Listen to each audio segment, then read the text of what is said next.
19 ਸਾਲ ਦਾ ਸੀ, ਚੰਗਾ ਖਿਡਾਰੀ ਸੀ, ਪਰ ਨਸ਼ਾ ਜਿੱਤ ਗਿਆ। ਤਰਸੇਮ ਸਿਆਂ ਇਸ ਅੱਗ ਦਾ ਸੇਕ ਤਾਂ ਘਰ ਘਰ ਪਹੁੰਚਿਆ, ਪਰ ਬਸ ਹੁਣ ਹੋਰ ਨਹੀਂ। ਪੰਜਾਬ ਸਰਕਾਰ ਨੇ ਨਸ਼ਿਆਂ ਦੇ ਵਿਰੁੱਧ ਇੱਕ ਸਖਤ ਮੁਹਿੰਮ ਚਲਾਈ ਹੈ ਤੇ ਅਸੀਂ ਸਾਰਿਆਂ ਨੇ ਇਹਨਾਂ ਦਾ ਸਾਥ ਦੇਣਾ ਕਿ ਅੱਜ ਤੋਂ ਬਾਅਦ ਨਾ ਇਸ ਪਿੰਡ ਵਿੱਚ ਨਸ਼ਾ ਵਿਕੂਗਾ ਤੇ ਨਾ ਹੀ ਕਿਸੇ ਨਸ਼ਾ ਵੇਚਣ ਵਾਲੇ ਨੂੰ ਇੱਥੇ ਵੜਨ ਦਿੱਤਾ ਜਾਊ। ਜਿਹੜੇ ਨਸ਼ੇ ਵਿੱਚ ਫਸੇ ਹੋਏ ਨੇ ਉਹਨਾਂ ਨੂੰ ਨਸ਼ਾ ਮੁਕਤੀ ਕੇਂਦਰ ਵਿੱਚ ਭਰਤੀ ਕਰਾਵਾਂਗੇ। ਕੋਈ ਵੀ ਨਸ਼ਾ ਤਸਕਰ ਦੀ ਜ਼ਮਾਨਤ ਨਹੀਂ ਕਰਾਏਗਾ। ਵਾਅਦਾ ਕਰੋ, ਅਸੀਂ ਆਪਣੇ ਪਿੰਡ ਨੂੰ, ਆਪਣੇ ਪੰਜਾਬ ਨੂੰ ਨਸ਼ਾ ਮੁਕਤ ਕਰਕੇ ਰਹਾਂਗੇ।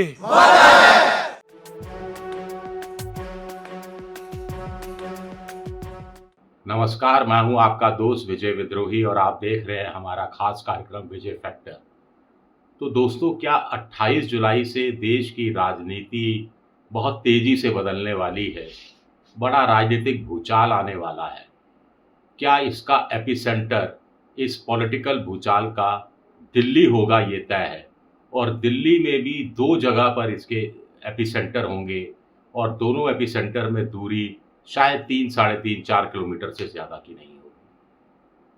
संसद की नई भवन में इसकी एक झलक देखने को मिलेगी और सुप्रीम कोर्ट में इसकी एक दूसरी झलक देखने को मिलेगी।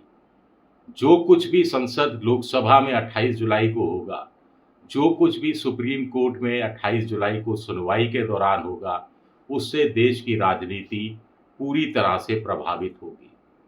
पहले बात करते हैं जो सुप्रीम कोर्ट में होने वाला है।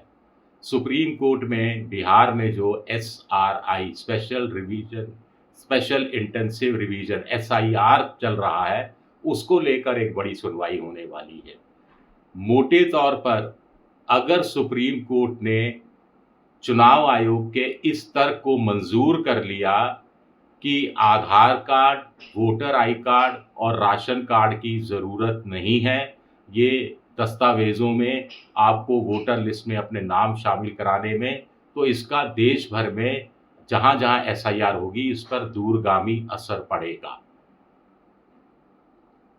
एक तरह से चुनाव आयोग इस बहाने लोगों की नागरिकता भी तय करने लगेगा अप्रत्यक्ष रूप से, जो काम गृह मंत्रालय का है। एक तरह से हम कह सकते हैं कि गृह मंत्रालय चुनाव आयोग के माध्यम से पूरे देश भर में NRC कराएगा, नेशनल रजिस्टर फॉर सिटीजनशिप, जिसका ममता से लेकर बहुत सी पॉलिटिकल पार्टी पुरजोर विरोध करती रही हैं।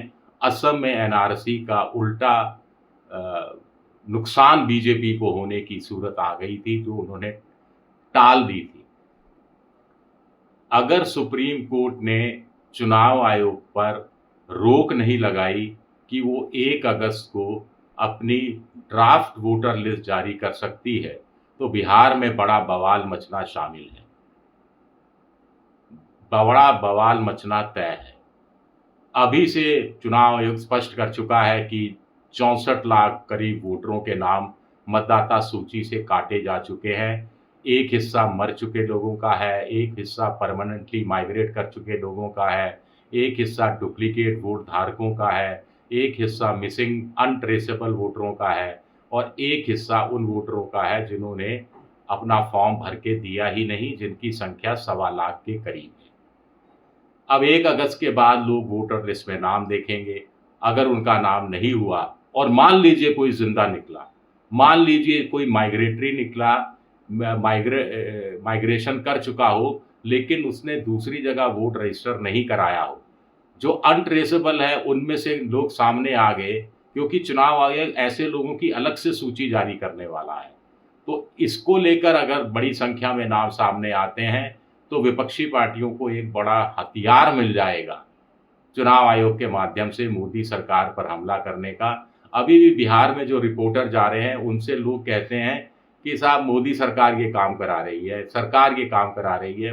लोग ये नहीं कहते, ग्रामीण लोग, गरीब लोग, भोले भाले लोग, कि चुनाव आयोग ये काम करा रहा है। तो इससे देश की राजनीति प्रभावित होगी। फिर नए सिरे से आरोप लगेंगे कि बीजेपी वाकई में वोटर लिस्ट में काट छांट करके, कहीं जोड़कर कहीं घटाकर चुनाव लड़ती है, और क्या 2029 तक SIR फिर पूरी देश भर में चलेगी। तो ये जो विवाद हैं राज्य दर राज्य बढ़ते चले जाएंगे। और अगर इसका उलट हुआ, सुप्रीम कोर्ट ने चुनाव आयोग से कहा कि नहीं, आपको किसी भी कीमत पर Aadhaar card, I card, voter I card और राशन कार्ड को, या इनमें से किसी एक दस्तावेज को, खासतौर से आधार कार्ड को जो 70% लोगों से ज़्यादा लोगों के पास है, इसको मान्य करना पड़ेगा। तो फिर SIR पर रोक भी लग सकती है, अंतरिम रोक भी लग सकती है। 1 जुलाई को ऐसी स्थिति में फिर चुनाव आयोग ड्राफ्ट वोटर लिस्ट के प्रकाशन पर रोक भी लगा सकता है, या तारीख आगे सरका भी सकता है, या फिर जिन लोगों ने आधार कार्ड ही जमा कराया है फॉर्म में, इसके अलावा कोई दस्तावेज नहीं दिया है, उन सब के नाम वोटर लिस्ट में अपने आप शामिल हो जाएंगे। और अगर बीजेपी का कोई मंसूबा था, अगर बीजेपी की कोई साजिश थी, अगर शब्द पर गौर कीजिएगा, तो वो नाकाम हो जाएगी और बिहार में इंडिया गठबंधन फिर बाउंस बैक करता हुआ दिखाई देगा। बहिष्कार वाली बात साइड में चली जाएगी। चुनाव आयोग के साथ साथ मोदी सरकार बदनाम होगी और लोग कहेंगे कि देखिए, ये तो गलत करना चाहते थे, सुप्रीम कोर्ट ने रोक लगा दी, सुप्रीम कोर्ट ने डंडा चला दिया। अब दूसरी खबर जो प्रभावित करेगी वो 28 जुलाई को लोकसभा में ऑपरेशन सिंदूर पर चर्चा को लेकर है। मोदी सरकार कह चुकी है कि रक्षा मंत्री राजनाथ सिंह शुरुआत करेंगे, फिर उसके बाद बीच में गृह मंत्री बोलेंगे अमित शाह, फिर विदेश मंत्री जयशंकर बोलेंगे। इसके अलावा निशिकांत दुबे और अनुराग ठाकुर को भी जोड़ा गया है, जो हिंदू मुसलमान राष्ट्रवाद ये सब करते हुए नजर आएंगे, मोटे तौर पर जैसा पहले वो करते नजर आए हैं। लेकिन बीजेपी ने अपने ये 3 सितारे इसलिए खड़े कर रही है कि वो रक्षा के मामले में जो अपोजिशन आरोप लगा रहा है, विदेश नीति कमज़ोर होने के जो आरोप लग रहे हैं, और जो खुफिया सूचना लीक होने में या खुफिया एजेंसियों की फेलियर को लेकर जो आरोप लग रहे हैं, उससे संबंधित मंत्रालय जवाब दें। प्रधानमंत्री ऐसा लगता है कि बहस का जवाब नहीं देंगे, लेकिन ये क्या बोलेंगे, ये इस पर भारत की विदेश नीति आगे की डिपेंड करेगी। भारत और अमेरिका के आगे के संबंध क्या रहते हैं वो डिपेंड करेगा, और ट्रेड डील 1 अगस्त की जो डेडलाइन है वो होगी नहीं होगी, नए सिरे से होगी, क्या होगा, ये बहुत कुछ डिपेंड करेगा कि ये 3 नेता बोलते क्या हैं।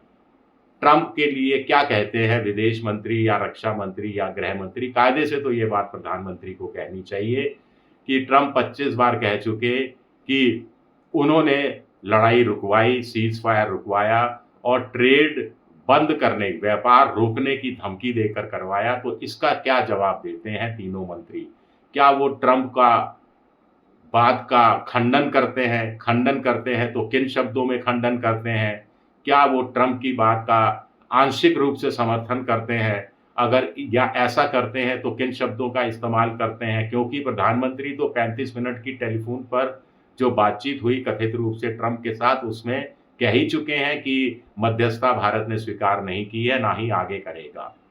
खुफिया एजेंसियों में चूक भारत सरकार मान चुकी, खुद LG मनोज सिन्हा मान चुके। अब संसद में गृह मंत्री अमित शाह इस पर क्या बोलते हैं?